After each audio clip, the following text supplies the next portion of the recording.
Hello and welcome to Only in Illinois, your weekly video recap from Reboot Illinois. I'm Madeline Dubeck here with Matt Dietrich, and this week we wanted to update everyone on the still rather dire situation going on at our universities. There were a couple of developments in the news this week, perhaps the biggest being that the board at Chicago State University reached a separation agreement with its president, Thomas Calhoun, who really hadn't been there for very long and had quite a troubled tenure, right, Matt?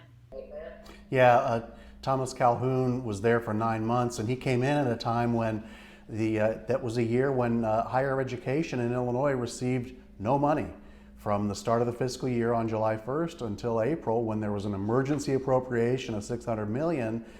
None of the public colleges in Illinois got any money, and it created especially a hardship at Chicago State. They almost didn't make it through the school year. Right.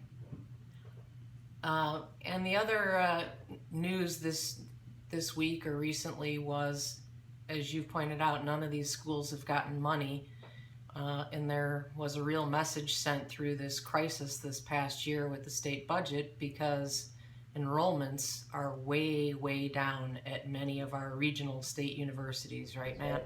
Right, and we're seeing the freshman class enrollment figures are coming in now, and some of these classes are strikingly smaller than they had been a year ago. And just a few examples: at Eastern Illinois University, freshman class this year 25% smaller than last year. In Carbondale at Southern Illinois University, 24% smaller. At Northern, 20% smaller. In Edwardsville, 8% smaller. Now, there was some growth at the University of Illinois at its flagship campus in Champaign-Urbana, but it was 0.4%. That is minuscule. And, you know, there's not we don't have 100% proof right now that this was caused by the budget impasse, but it's highly unlikely that this is just coincidence, because there was so much turmoil and there is so much fear among professors at these universities, and especially among students. If you're a senior in high school and you're trying to choose a college, and the state of Illinois is no longer funding one of its biggest sources of financial aid, and that's the MAP grant program, and you're hearing these horror stories from Eastern, and we just talked about Chicago State. Chicago State canceled spring break last year. They almost had to shut down before the second semester was finished. You know, you're not going to think too much about, you're not going to have great optimistic thoughts about going to public college in Illinois. You're going to look out of state. So this is a tremendous problem. And just to put it in perspective, from a funding perspective, in fiscal year 2015, that was the last year that Illinois actually had a full year budget, higher education received $1.9 billion. Now, in the 18 months that will end at the end of calendar year 2016, okay, so that's all of fiscal year 2016 and half of fiscal year 2017, higher education is going to receive $1.6 billion. That's almost a 50% decrease in funding. That is pretty significant. Yeah, when you look at, because you're talking about an 18-month period as opposed to compared to a 12-month period. Right, and it also brings up a concern that I've had as a parent of a public university student, and as someone who's got a couple of other potential, and I hope to be public university students coming up.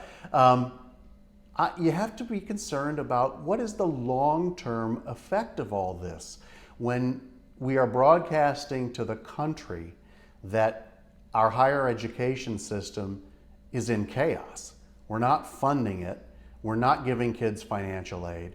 You have professors who are being poached by colleges in other states. You have schools that are trying to attract the best academics, and yet they're having to fend off all these reports about, yeah, but it looks like, you know, you're not getting any funding from your state. How's this working? Your enrollment is down. this is long-term damage. And I think even when they get the budget situation turned around, for a long time, Illinois is going to be working to repair this damage.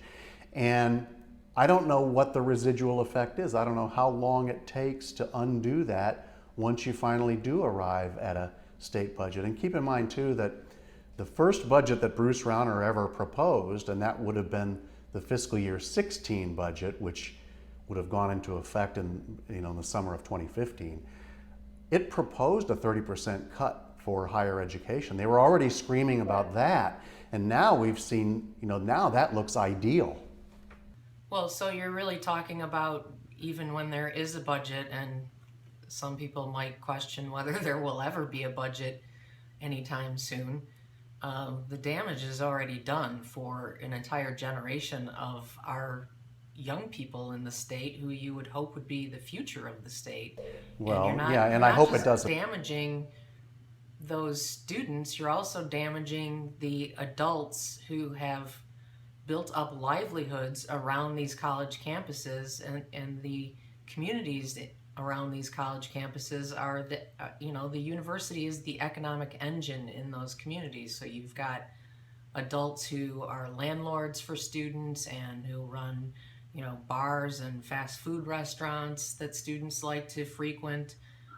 There's just damaging an entire community. And State Senator Bill Cunningham from the South Suburbs is on the Higher Education Committee, and he pretty much attributes all of this drop in enrollment to the budget problem. So I think we've done some permanent damage here.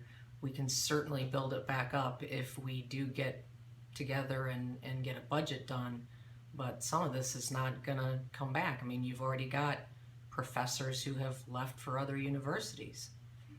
Well, you would hope that this is not going to be permanent damage, and you would hope that this can be repaired, and that when Illinois turns it around, you can get the message out. But you're right, like I said earlier, we just don't know. We don't know what the residual damage of this is. How long is this going to stick to Illinois?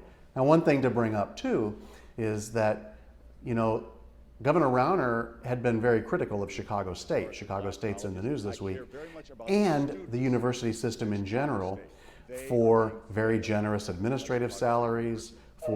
And when these presidents leave, a lot of times you have very generous severance packages. They're talking about $600,000 now for Thomas Calhoun, who the story now is that it was that he came in and it was a political clash, and the deck was stacked against him. But $600,000 from a university that nearly didn't make it through the last academic year.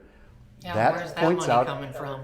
That points out a very real problem. And even the Illinois Senate had a committee that looked into this and came back and said that this is something that needs to be addressed, and it does. But I think the bigger problem and the more immediate problem is we have to take care of our higher education system. We have to fund it. Well, in the meantime, this week, one of the state legislature's youngest lawmakers got together with 4 activist student groups, Chicago Votes, some Democratic student groups, and proposed tuition-free Illinois, which is legislation he says he will offer up that would, as it says, provide for free tuition for any Illinois native who goes to a college or a university in Illinois. So that would solve the problem of students leaving and going to out-of-state colleges. Well, that certainly would solve the problem. But en route to solving that problem, there is the matter of paying for this. Now, Will Guzzardi has a plan that we would enact a tax on millionaires, that we would enact a progressive income tax, we would close corporate tax loopholes, and that way we would come up with the $2 billion this would cost, plus it'd bring in a whole lot of other money. I think the $10 billion was the figure that was quoted. All that's great. You got to change the Constitution to do that, which means you're going to have to get 3/5 of the General Assembly to agree to do all this stuff, and you're going to have to get all the voters to agree to a new tax system that's going to give our lawmakers $10 billion more to play with. I think that's a bit off in the future, to say the least. Think it's I'm bit going to be pie in the happy. sky? Yes, and I'll tell you what, for now, I am more concerned with there being a solid university system to send kids to in a few years, tuition free or otherwise, than I am with getting a system that guarantees everyone free college tuition. Well, it's good to dream of a future of Illinois with universities that actually work, and professors who know what they're doing, and students who want to go learn from them and have all the programs and majors available they want. So let's hope we just get to that point, right? People need to keep in mind too that the MAP grants go to students who also go to private schools in Illinois. Those schools have struggled as well, and they're not part of the higher education budget as far as receiving institutional funding, but they do rely on their students getting this financial aid money. So that's something else to keep in mind, that really causing ourselves a great problem by not properly funding this. At all universities in the state, right? Okay. So that's the situation on how the budget stalemate and the political campaigns being put in front of the budget stalemate are affecting our colleges and universities. Thank you for joining us. We'll see you on the next edition of Only in Illinois.